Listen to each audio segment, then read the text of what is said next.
Ang Cleveland Cavaliers ang unang team na nakapasok sa playoffs nang talunin nila ang Miami Heat 112-107. Si Donovan Mitchell 26.7 rebounds at 5 assists. Napaaga yung pasok ng Cavaliers sa postseason. Ang lamang kasi nila kontra number 7 ay nasa 22 games. Meron na lang natitirang average game sa East per team na nasa 21. Pwede nang magwalwal yung ibang player doon ng Cavaliers yung merong mga injury. Kasi kapag nadali pa sila bago pumasok yung playoffs, baka kapusin na naman yung bandera at malamang tamaan na naman sila ng bulyaw ng mga fans online. Ang lamang pa ng Cavaliers sa Boston 8 games. Until number 6 naman 17 games. Pwedeng mag-play safe na para sa health status ng mga player ng Cavaliers. Masyadong malaki ang agwat para tansyahin pa ng Cavaliers na abutin yung mas maraming panalong games. Ang next in line kasi doon, Boston, 44-18 record. Lamang sila ng 15 games sa number 7. Sa next 6 games pa, kapag ang Miami at Orlando ay natalo ng 4 na games or kaya ang Boston ay nanalo pa ng 3, ang pinaka-safe doon 4, pasok na rin ang Boston sa playoffs.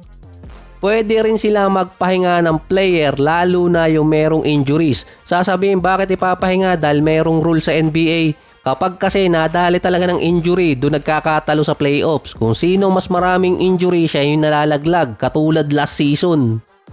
Susunod kasi doon mas papabor sa Knicks kung makukuha agad nila yung 8 wins. Kapag nanalo kasi yung Boston or nakapasok na sila sa playoffs, meron target na number of wins para makasecure ng spot. Ibang usapan naman kapag West, lamang ang OKC kontra number 7 ng 16 games.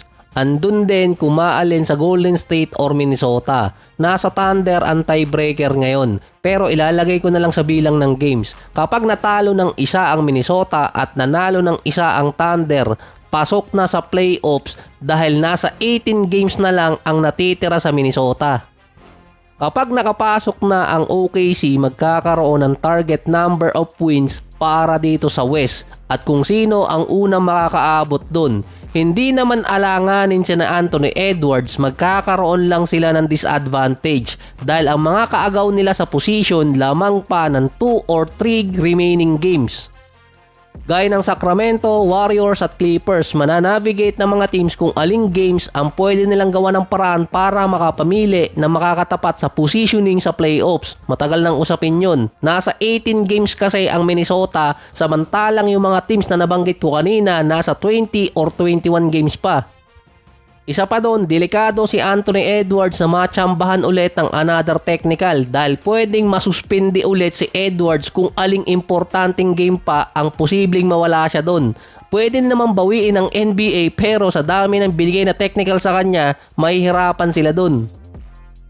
Medyo nalito na rin ako sa sinabi ko doon. May malaking rate si Anthony Edwards na masuspindi pa dahil sa technical na meron siya ngayon. Kapag nakakuha pa siya ng 2 technical, automatic suspension yun.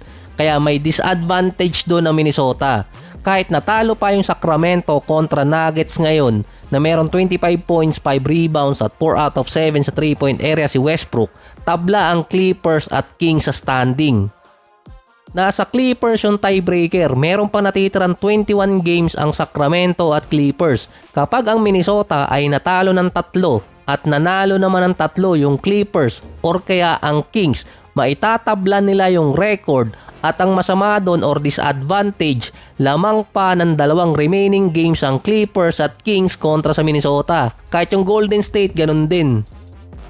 Hindi naman puro disadvantage yun. Meron din namang advantage doon ng Minnesota at si Anthony Edwards. Meron silang mahabang pahinga or pagitan ng mga games kumpara sa ibang teams. Kaya kasama sila sa top 4 ng merong natitirang madaling schedule hanggang playoffs. Kahit hindi kasi makuha yung top 6, kailangan pa rin habulin ng mga teams yung top 7 or 8 para magkaroon ng twice to beat sa play-ins.